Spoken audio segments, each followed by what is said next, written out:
Judge not, that you will not be judged. For what judgment you judge, you shall be judged. And with what measure you measure, it shall be measured unto you. If you want to access the higher dimensions of blessing in this life, then you must learn to desist from a judgmental attitude. You must learn to desist from a pull him down syndrome, pull her down syndrome, pull them down syndrome. The Bible said, you have to take the commandments of Jesus very seriously, because they are incorrigible. He said, judge not, that you will not be judged. For what judgment you judge, you shall be judged.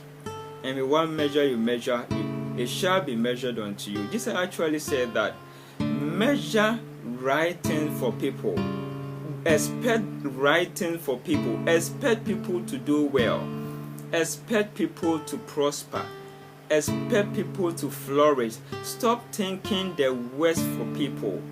The Bible says, for one measure you measure, you've measured the worst for them, you're going to see the worst in your life. There are some people, their problem of not getting to their next stage of blessing is not because of a devil. It's because of them. They are their own devils. Because they never want anybody to do well. They never want anybody to cross them. They never want anybody to excel. And so there is no right for them to move forward. There is no provision. They pray, they fast, they exercise their faith, they confess, but nothing well, because they don't want anybody to actually move forward. And he said, for one measure you measure, it shall be measured unto you. If you read Galatians 6 verse 7, it says, whatever a man soweth, he shall reap. Those who sows to the flesh, he said, do not be deceived, God is not mocked, for whatsoever a man soweth, he shall reap. Those who sow to the flesh, they shall reap corruption, and those who sow to the spirit, life everlasting.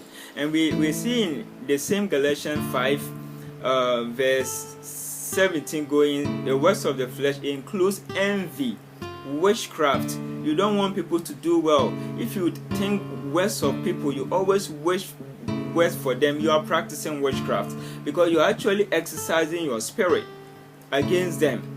And the demonic beings in the spirit realm can detect, and they can use it as a right.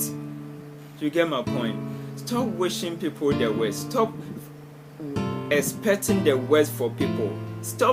Don't turn yourself into a devil. The Bible says he's giving you a spirit of power, of love, and of sound mind. Why are you turning yourself into a demon?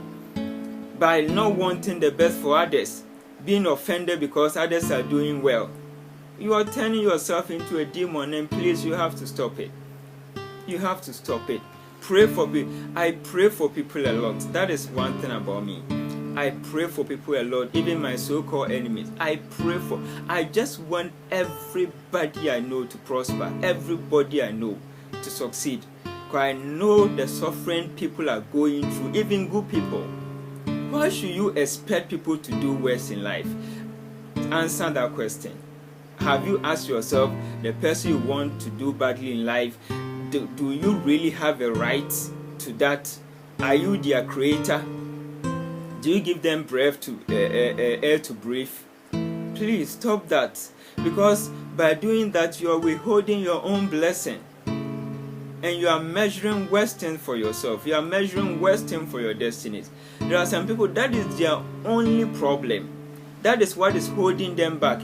And unless they rectify that, they are not going anywhere. So it is important that we take these things seriously and we walk in love. We say, love your enemies.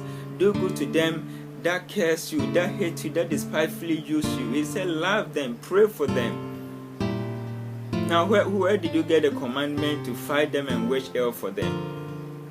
Please, let's walk in love, okay?